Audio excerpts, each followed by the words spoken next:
Welcome back, everybody, for Season 8. Yeah. This season, we're going to be diving into the world of the early church fathers. The early church fathers. And to help us navigate this fascinating but sometimes complex terrain, we have a great guide with us. Yeah. Andrei Mubarak. Oh. Andrei is a researcher based in Jerusalem. Yes. And he's a specialist in Aramaic Christian traditions. That's right. Which is just incredible to me. It is a fascinating world. To consider those Aramaic roots of the Christian faith. Absolutely. And for anyone listening who wants to learn more about that, yes, you can visit Andrei's website, www.twinsbiblicalacademy.com. That's right. But for this deep dive, we're focusing on a pivotal figure in 2nd century Christianity, Irenaeus of Lyons. Yes. So what makes this guy so important, and why should we care about him today? Well, imagine a time when Christianity was still young, finding its footing amidst a turbulent Roman Empire. Right. Heresies were popping up. Yeah. Persecution was a constant threat. Right. And there was a real need to define what Christianity truly was. Yeah. That's where Irenaeus steps onto the stage. So he was kind of like a guardian of the faith, protecting it from outside forces. Exactly. But he wasn't just reacting to threats. Okay. He was proactively shaping the understanding of Christian beliefs. He was born in Smyrna, a bustling port city in modern-day Turkey. Got it. And get this, Okay. he was a student of Polycarp. Wait, Polycarp as in the disciple of John the Apostle? Exactly. Whoa. That's a direct link back to the earliest days of Christianity. Precisely. Wow. That connection gave Irenaeus incredible credibility and authority. Right. It's like having a history teacher who learned directly from someone who witnessed the signing of the Declaration of Independence. Yeah, that's quite the pedigree. Okay, so we've got Irenaeus steeped in tradition, coming of age in this vibrant hub of early Christianity. What happens next? Well, his life takes a dramatic turn when he moves to Lyon in what is now France. Lyon, okay. He faces Roman persecution head-on. Wow. And even witnesses the martyrdom of his predecessor, Bishop Pothinus. Oh, wow. Imagine stepping into leadership under those circumstances. Talk about trial by fire. So he becomes a leader amidst this external chaos. But you mentioned something about internal challenges too, right? Groups like the Gnostics. Ah, yes, the Gnostics. To understand why Irenaeus matters, we need to understand the threats he was up against. Okay. Gnosticism was a complex movement with diverse beliefs. Right. But some of their core ideas directly challenged the foundations of Christianity as Irenaeus understood it. What were some of those Gnostic beliefs that really set Irenaeus on edge? Well, for one, they believed in a radical separation between the material world, which they saw as evil, Okay. and the spiritual realm. Right. This led them to reject the Old Testament and its God, Interesting. seeing them as flawed or even malevolent. So right off the bat, we have a major point of contention. Yes. The validity and importance of the Old Testament. What else? They also had this idea of secret knowledge, gnosis, that was necessary for salvation. Okay. It was like an exclusive club. Oh. And only those with this special knowledge could achieve true enlightenment. That sounds pretty elitist and at odds with the idea of a universal message of salvation. Yeah. Did they have a different view of Jesus as well? Yes. Okay. Their Jesus was more of a divine messenger who brought this secret knowledge. Okay. Not the incarnate Son of God who died for the sins of humanity, as Irenaeus believed. Got it. These differences might seem subtle, Yeah. but they had huge implications for how people understood God's salvation and the very nature of Christianity. Okay, I see why Irenaeus saw them as a threat. But how did he respond? Did he just ignore them, or did he engage with their ideas? Irenaeus was not one to shy away from a challenge. He took them head-on in a massive work called Against Heresies. Against heresies, all right? It wasn't just a rant. Okay. It was a meticulous and systematic dismantling of their beliefs. So he was dissecting their arguments, pointing out flaws and inconsistency. Yes. Okay. But he also went beyond critique. He presented a clear alternative, what he called the rule of faith. Rule of faith. Think of it as an early version of a creed, Okay. a summary of core Christian beliefs. So he was saying, here's what we believe, and here's why the Gnostics are wrong. What were some of the key points of this rule of faith? He emphasized the unity of God, Okay. pushing back against the Gnostic idea of multiple divine beings or emanations. Right. He insisted on the authority of the Old Testament, Okay. seeing it as an integral part of God's revelation, Right. and he championed the idea of apostolic succession. Apostolic succession. You're going to have to explain that one for me. Think of it like a chain of authority, a direct lineage from the apostles to the bishops of the church. Okay. Irenaeus argued that this unbroken chain guaranteed the authenticity of the church's teachings, Got it. something the Gnostics laughed. So he's using history and tradition to bolster his arguments and establish the legitimacy of the church's authority. Pretty clever. But it wasn't just about authority, right? He had some pretty groundbreaking theological ideas of his own. You're absolutely right. One of his most important contributions was the concept of recapitulation. Recapitulation. It's a way of understanding how Christ's life, death, and resurrection redeems and restore humanity. Okay, I'm intrigued. Break this down for me a bit further. What's the core idea of this recapitulation thing? Imagine Christ as the new Adam. Okay. Reversing the damage done by the first Adam's sin. Okay. It's not just about forgiveness. It's about Christ taking on our humanity, experiencing our struggles, and ultimately conquering sin and death through his resurrection. Yeah. This emphasizes the importance of his entire life, not just the crucifixion for our salvation. So it's a holistic view of Christ's work, a cosmic do-over for humanity. That's a pretty revolutionary idea for the 2nd century. It is. Yeah. And it had a profound impact on how people understood God's plan for salvation. This is already a lot to take in, but there's so much more to explore about Irenaeus' legacy. He also played a key role in shaping the biblical canon, right? Absolutely. That's a whole other chapter in the story of Irenaeus. Okay, so we've established that Irenaeus was this defender of the faith, battling heresies and laying down some serious theological groundwork. Yes. But you mentioned he also had a major impact on the development of the biblical canon. Yes. For our listeners that might not be familiar, what exactly does that mean? Well, it's about which books made it into the Bible. Right. And which ones didn't. Yeah. You have to remember that in the 2nd century, there wasn't one universally accepted Bible like we have today. So different Christian communities might be reading different collections of texts. That's right. Sounds like a recipe for confusion. It definitely created some challenges. Yeah. There were debates and discussions about which writings were truly authoritative and inspired by God. And this is where Irenaeus really steps up as a leader, advocating for the 4 Gospels we know today, Matthew, Mark, Luke, and John. So he wasn't just saying, hey, I like these 4, let's put them in. Yeah. He had specific reasons for championing these Gospels. He did. Right. He believed they were essential because of their apostolic origins, Okay. connecting them directly back to Jesus' disciples. Right. But he went beyond historical arguments, finding symbolic significance in the number 4 itself. Okay, I'm curious what's so special about the number 4? Well, Irenaeus connected the 4 Gospels to the 4 winds, the 4 corners of the earth, Okay. emphasizing the universality of the Christian message. I see. It was a way of saying that these 4 Gospels captured the complete and comprehensive picture of Jesus' life and teachings. So he's weaving together theological and symbolic arguments to make his case for these 4 Gospels. But what about the Old Testament? We know the Gnostics weren't big fans. That's right. Irenaeus, on the other hand, was a fierce defender of the Old Testament. He saw it as absolutely essential, a vital part of God's plan for salvation.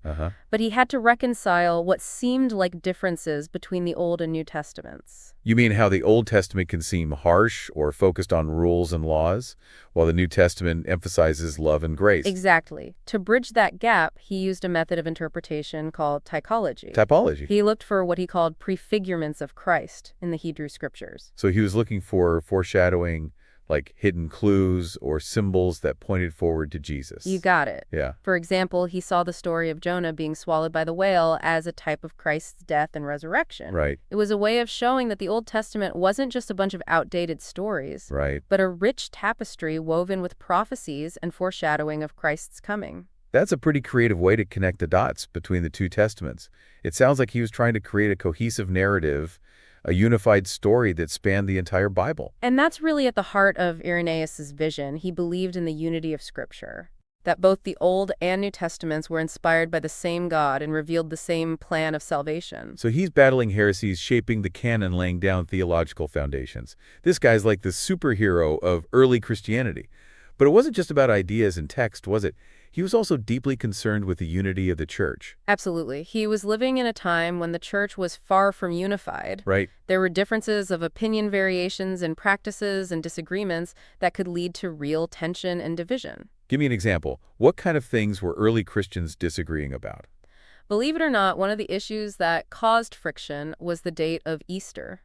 Wait, even Easter was a point of contention. You'd think that would be something everyone could agree on. You'd think so. Yeah. But some churches, especially in Asia Minor, Okay. celebrated Easter on the 14th day of Nisan, Okay. the Jewish calendar book, regardless of what day of the week it fell on. Interesting. Others, including the Bishop of Rome, insisted that Easter should always be celebrated on a Sunday. Wow, that's fascinating. You'd think something like the date of a major holiday wouldn't be such a big deal. Right. But clearly it was causing some real tension in the early church. It was, and this is where Irenaeus' wisdom and leadership really shine through. Okay. He recognized that unity around core doctrines was essential, Got it. but that diversity in non-essential matters like the date of Easter was acceptable. So he was trying to strike a balance between preserving unity and allowing for differences in practice. Exactly. He even wrote a letter to the Bishop of Rome, Wow. urging him not to excommunicate those churches that followed a different Easter tradition. Really? It shows a remarkable level of tolerance and a genuine desire to maintain unity amidst diversity. He sounds like a voice of reason and moderation in a time when things could easily get out of hand. So how did his approach to these kinds of issues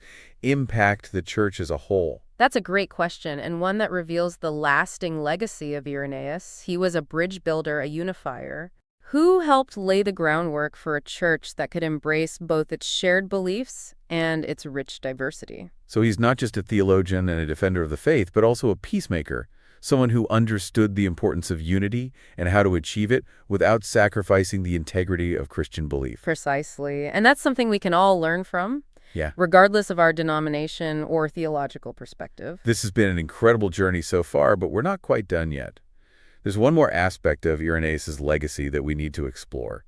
He's been recognized in a pretty significant way by the Catholic Church in recent years, hasn't he? You're right. In 2022, Pope Francis declared Irenaeus a Doctor of the Church. Doctor of the Church. It's a rare and prestigious honor reserved for those whose holiness, theological contributions, and influence on the Church are considered exceptional. That puts him in the company of some of the biggest names in Christian history. What's especially interesting to me is that Pope Francis gave him the specific title of Doctor Unitatis, which means Doctor of Unity. It's a fitting tribute Yeah. to a man who dedicated his life to defending the faith and promoting unity within the Church. So we've covered a lot of ground here. We've talked about Irenaeus' life, his battles against heresy, his contributions to theology and the canon, and his efforts to maintain unity within the Church. But the big question remains, why should we care about this guy who lived almost 2,000 years ago? What's the takeaway, this so what of all this? That's the million-dollar question, isn't it? Yeah. And I think Irenaeus himself would have some insightful answers. Well, let's hear them. What wisdom can we glean from this ancient defender of the faith? What can Irenaeus teach us today? That's what we'll explore in the final part of our deep dive. We'll delve into the enduring relevance of Irenaeus' ideas Okay. and how his life and work can inspire us to navigate the challenges facing Christianity today. All right, so let's dive into what Irenaeus has to say to us in the 21st century. What lessons can we glean from his life and work, especially in a world that often feels as divided and chaotic as the one he lived in? Well, I think one of the most striking things about Irenaeus is that he was a man of both deep conviction Yeah. and remarkable openness. Okay. He fiercely defended what he believed to be true. Right. But he also recognized that unity doesn't require absolute uniformity. That's an important distinction. So he wasn't about silencing dissenting voices or forcing everyone into a single mold. Not at all. Okay. He understood that there would always be differences of opinion and practice within the Church. Right. And he believed that diversity, when grounded in a shared love for Christ, could actually enrich and strengthen the community. So it's not about pretending we all agree on everything, but finding ways to bridge those differences and build relationships despite our disagreements. Exactly. Yeah. And I think that's one of the most powerful lessons we can take from Irenaeus today. Okay. You know, we live in a world where polarization and division seem to be the norm. Yeah, It's easy to retreat into our own echo chambers. it is. Surrounding ourselves only with people who think and believe exactly as we do. Yeah, it's definitely tempting to shut out those who disagree with us, especially when those disagreements get heated or personal. But you're saying Irenaeus would challenge us to do the opposite. I believe he would. He would urge us to engage in respectful dialogue, even with those we find frustrating or even wrong. Okay. He understood that true unity comes not from ignoring our differences, but Yeah. from finding ways to transcend them through love and mutual respect. That sounds beautiful in theory, but how do we put that into practice? Especially when we're dealing with issues that feel fundamental to our faith or our understanding of the world. It's not easy, that's for sure. Yeah. It requires humility, Yeah. a willingness to listen, Uh-huh. and a genuine desire to understand the other person's perspective, even if we ultimately disagree. Right. But I think Irenaeus would also remind us that there are certain core truths, certain foundational beliefs that we can't compromise on. So it's a balancing act. Holding fast to what we believe is essential while also being open to dialogue and understanding. Precisely. And I think that's where Irenaeus' concept of the rule of faith comes in. Yeah. He recognized that amidst all the diversity of belief and practice, Right. there were certain fundamental truths that united Christians across time and culture. It was like a compass, a guidepost, to help navigate the complexities of faith and keep the church grounded in its core identity. Exactly. And I think that's something we desperately need today in a world where information overload and competing narratives can make it hard to discern truth from falsehood. Right. We need a clear sense of what is essential, what is non-negotiable in our faith. And for Irenaeus, that foundation was found in the scriptures, in the tradition handed down from the apostles, and in the lived experience of the church. Yes. And this wasn't just about blind adherence to the past. Right. He believed we should engage with these sources critically, thoughtfully, Yeah. and prayerfully, allowing them to challenge and shape our understanding of God and the world. It's like he's saying, don't just take my word for it. Go back to the sources, wrestle with the ideas, and come to your own informed conclusions. Exactly. And that's a very empowering message. Yeah. It's an invitation to be active participants in our faith journey, to think critically and to engage in the ongoing conversation about what it means to be a Christian in the 21st century. So we've got this balance between conviction and openness, between holding fast to essential truths and engaging in respectful dialogue.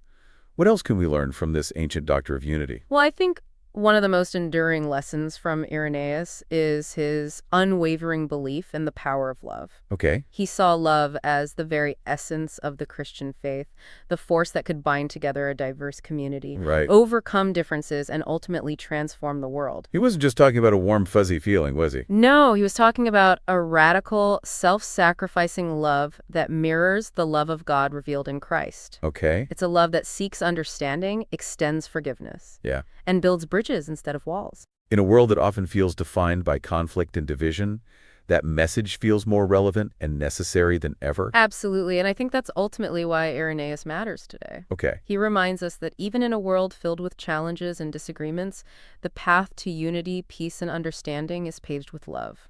A powerful message for us all. Well, I have to say, this deep dive into the world of Irenaeus has been truly eye-opening. I went from knowing almost nothing about him to feeling like I've gained a new friend and mentor. He's definitely a figure who deserves more attention. Yeah. And I'm glad we had the chance to introduce him to our listeners. Me too. I hope this sparks a curiosity for them to explore his work further and discover the richness and relevance of his ideas for themselves. Absolutely. And until next time, keep diving deep, everyone.